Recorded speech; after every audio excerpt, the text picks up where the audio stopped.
Hello, my name is Curtis Bennett. I'm a firefighter at Station 11 on C Division. The purpose of the video today is to go over the operational use of elevators at high-rise fires. In today's video, we're going to go over Phase 1 and Phase 2 operations, as well as a real-time overview of an operational checklist that a firefighter would complete prior to utilizing the elevator. Okay, we're going to talk about Phase 1 elevator operations. Phase 1 is the automatic recall of elevators. It can occur for a couple of reasons. One being, there's an activation of a heat or smoke detector in an elevator hoistway, machine room, or an elevator lobby that's serviced by this bank of particular elevators. That will cause Phase 1 recall. And if upon arrival at an incident you find that the elevators are all recalled to the bottom floor sitting there with the doors open, that means that Phase 1 was initiated and you have a problem with the elevator system. That should be a big warning sign not to use the elevator system until further investigation. So if the elevators are not recalled upon initial arrival, you can manually activate Phase 1 by going to the fire control room and activating, or you can come to this panel in the elevator lobby and you can place the key into this switch here and activate Phase 1 by going to the on position. When you do that, that will cause all the elevators in this bank to recall and the doors will open and they'll remain there until put back into service or until you put them into Phase 2. An additional feature on this switch here says bypass. We do not use bypass for fire operations. Bypass is a switch that allows us, an example of when we would use this would be after a fire during the overhaul phases and we have light residual smoke. We could bypass the normal elevator systems, return them to service and allow them to operate despite that light smoke, or during maintenance procedures they may use this. One of the features of the bypass mode is that you can't remove the key when it is in the bypass mode.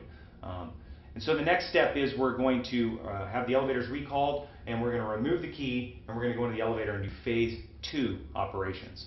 Okay, so we've stepped into the car in preparation for operations. One of the things we did upon entry into the car was inspect the shaft. Had we seen any smoke or water, we obviously would not use this elevator car. And once we get into the car, we're going to take a look at the panel. Something important to remember is that all panels are not the same depending on the code in which they comply. The newest elevators, all the controls are in one location, and in fact they may be hidden behind a concealed panel that you can open with your key, or the panel will automatically open upon Phase 1 recall. So I take a look at the panel when I get into the elevator, and one of the first things I note is the steady illumination of this fire helmet pictograph.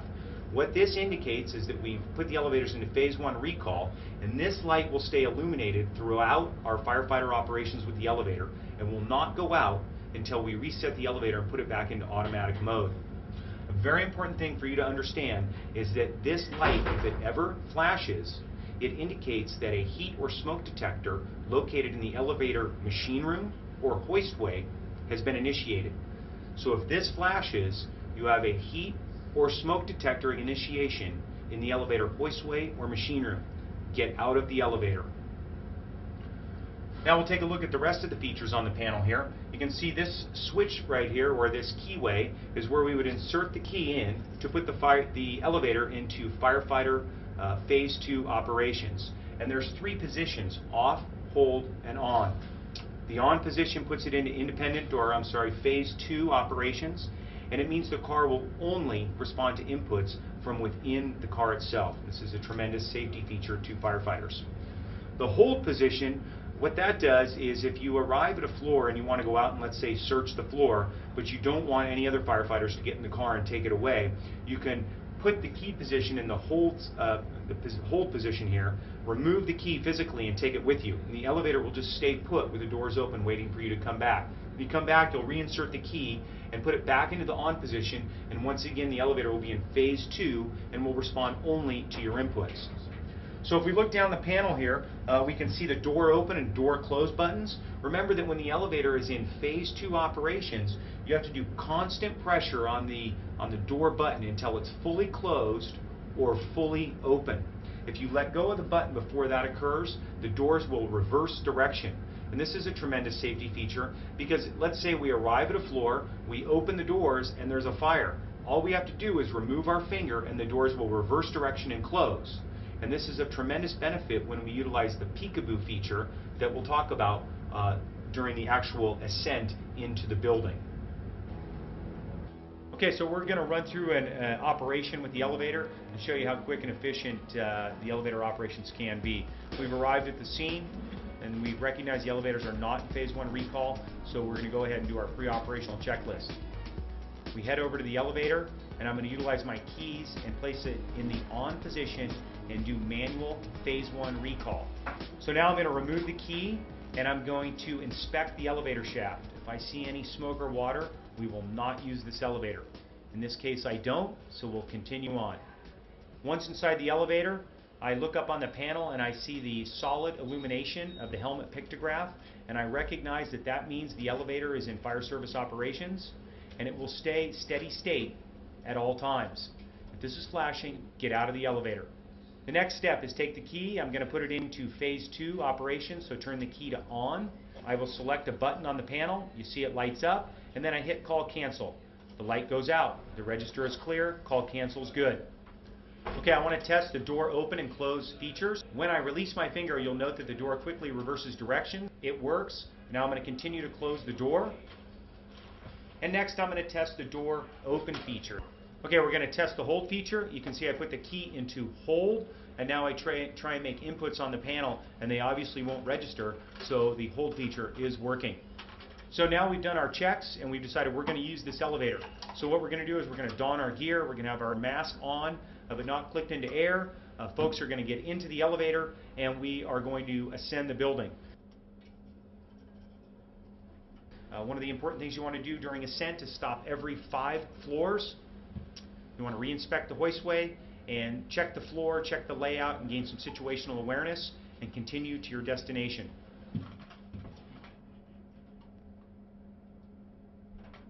We never want to go more than 2 floors below the floor of alarm.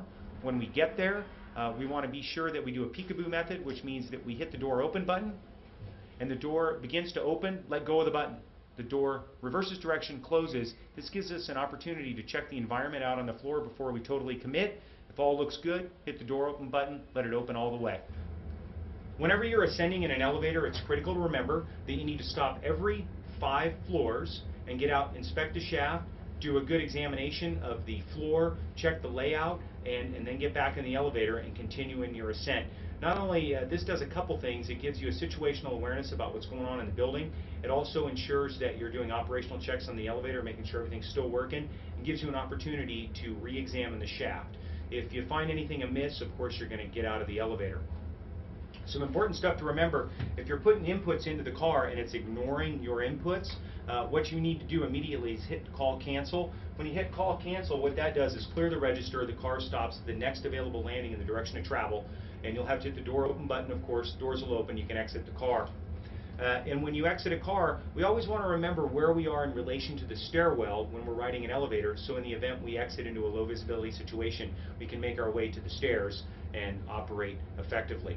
So we've tried to hit call cancel does not work. Next thing we're going to do is, if equipped, we're going to hit the emergency stop button on our elevator. If emergency stop doesn't work, the next option is to break the interlock on the door. So what we would do is we can take a tool, and we always want to try and break it as high as we can, because we have these restrictor mechanisms that sit either atop the car or on a high point on either side. So we'll take a tool, we'll place it in between the doors, and then give a twist, and hopefully the interlock will break the micro switch, and the doors will open and the car will stop moving. So we want to do it up towards the top if we can. This is a center opening door. Of course, if you have a side opening door, we're going to have to pry open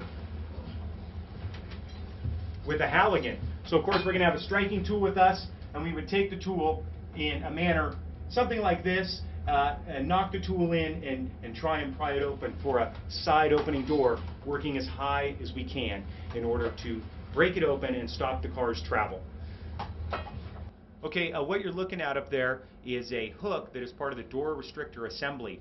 And what that is, that hook becomes engaged, and there's an interlock when the car moves away from its landing zone. So when the car is greater than 18 inches away from an elevator landing, that hook is engaged, and what that does is restricts the doors from opening in the elevator and prevents do-it-yourself escape artists from getting out of the car at inappropriate times. So that hook is engaged in a receiver, and when you're away from the landing, and that would be something you have to think about when you're trying to force the doors open and you're in an elevator car that is stuck. You'll have to overpower that interlock mechanism, the door restrictor assembly.